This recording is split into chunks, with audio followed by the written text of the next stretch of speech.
Well, hello out there, listeners. This is Nate Reeve, and I am so happy to be participating with my very dear friend, Robert. I'll always call him Mouth, so if I flip it back and forth, forgive me. I didn't even know he had a first name. I digress. So, this 20% thing, it's real. It's magic. I uh, I felt compelled to weigh in on this because I listen along with word of mouth and I resonate with all of this. I like Robert and like the listeners that are starting to get traction based on the message was a drink and succeed guy. I was the born winner.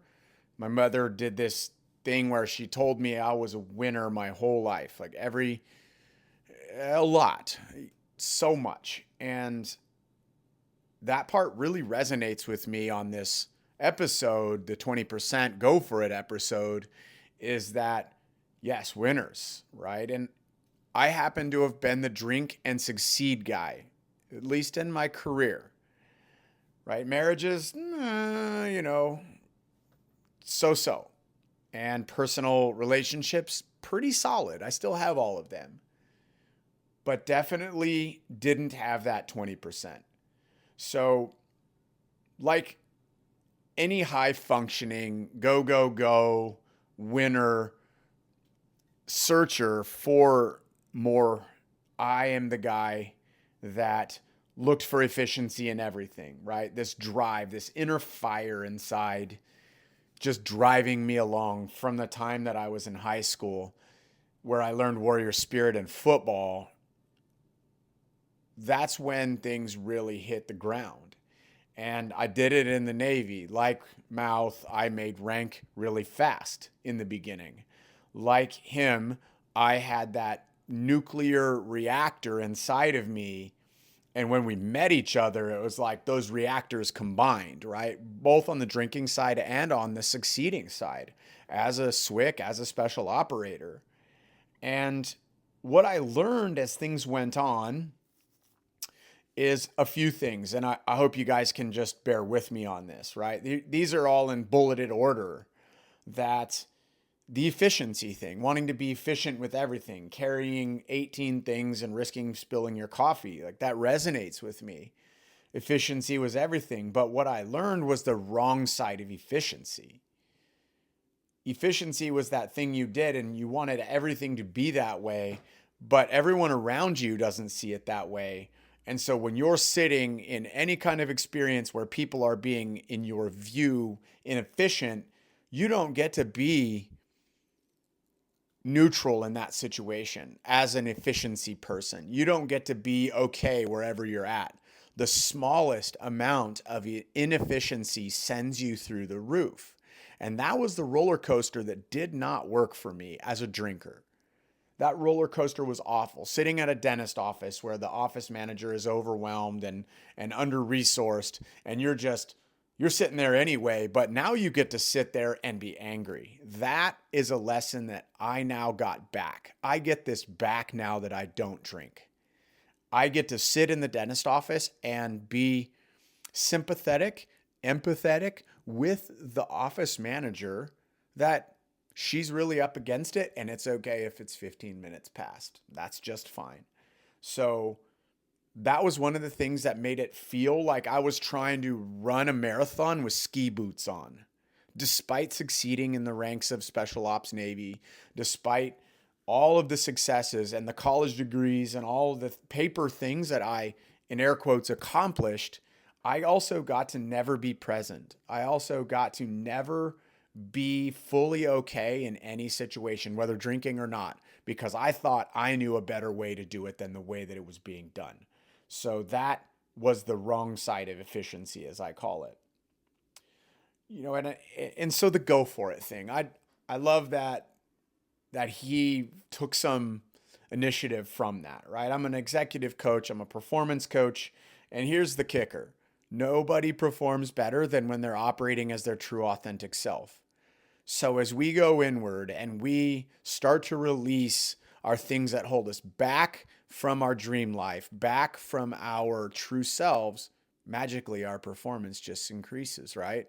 So this is a very thinly veneered way of saying that I am a spiritual coach. I help people balance the thing that runs their body.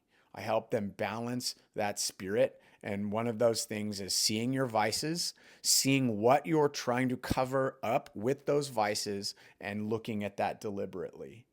So when I gave him the advice to go for it and record, I knew, because I have a robust Instagram and LinkedIn presence, that it's well known that the first 100 videos that you make are going to be no good, right? Now, no good compared to the rest of the social media making scene. Not that it's no good to your network, because frankly, Robert's material is doing some real good out there. I know it. I've been hearing about it. So your first 100 videos, your first 100 podcast episodes or posts or whatever you're doing are going to be no good. Keep going, right? Because it's a thing that you need to do deliberately. So if you're going to be a podcast host, you need to do it on purpose, not willy-nilly.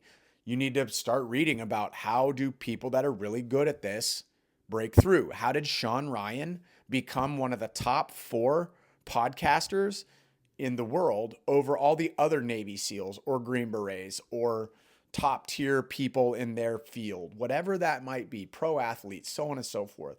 How they did it? Deliberately. They did it on purpose. And they also do it by shedding vices, lightening up, and taking those ski boots off so you can really run that marathon. So keep going and go for it. That involves lightening your load as well. Frankly, I couldn't imagine not drinking when I was drinking. And I started drinking when I was 14 years old. The first drink I took was an alcoholic drink, right? I drank the first time I put alcohol in my mouth. I expected to become intoxicated. And once I did get intoxicated, I wanted to stay that way as long as I possibly could. I had no idea that it was around childhood stuff. I had no idea that it was slowing me down. I thought that it was just the thing that everybody did. I thought it actually made me better and more sociable. And so I'll tell you, I was the drink and succeed guy. Again, I navigated the Navy by drinking with the people senior to me. I navigated promotions. I navigated getting on critical teams and helping with important initiatives, which ingratiates you with the chain of command. I did all of that by drinking with them. And that had a dark side too, because when that ceased to be helpful, then it ceased to work for me anymore. And then I was just a drinker. So here's how it goes. It's a short way of telling it. When I joined the Navy, I joined as an E2, and I made E4 in under a year. I made E5 in 18 months total in the Navy. So I made E4 when I was in a year. I made E5 when I was in 18 months. I made E6 when I was in three years and 6 months. I made E7 just before my 8-year mark. Okay, so pretty impressive, right? I think by most people's way of looking at it. Well, here's the other side of drinking. I was an E7 for 8 years. So I was in the Navy for 16 years. It took me 8 years to make E7, and it took me 8 years to get what I needed to make E8, which I did do.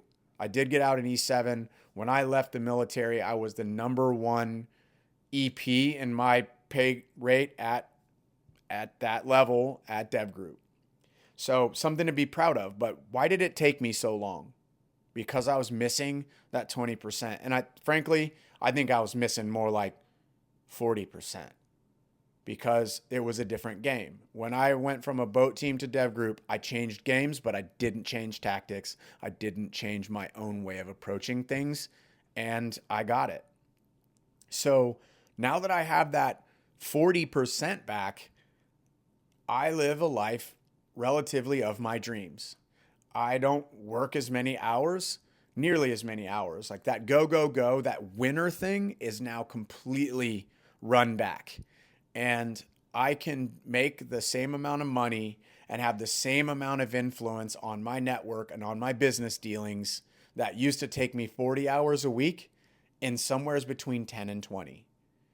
That's what happens with real efficiency. So I'm not go, go, go. I'm very present. I'm very deliberate, and I will take 3 trips to the car. So I'm at 10 minutes. I want to thank Robert Mouth. I want to thank him for being so brave to put his story out there and to be funny about it. And to be frank, I'll follow him on this mission anywhere it goes. Any of you out there, if you're going through this and something that I've said is helpful to you, I am an Instagram DM away. I am Nate_the_coach. Reach out to me. I am here to help. Over to you, Robert.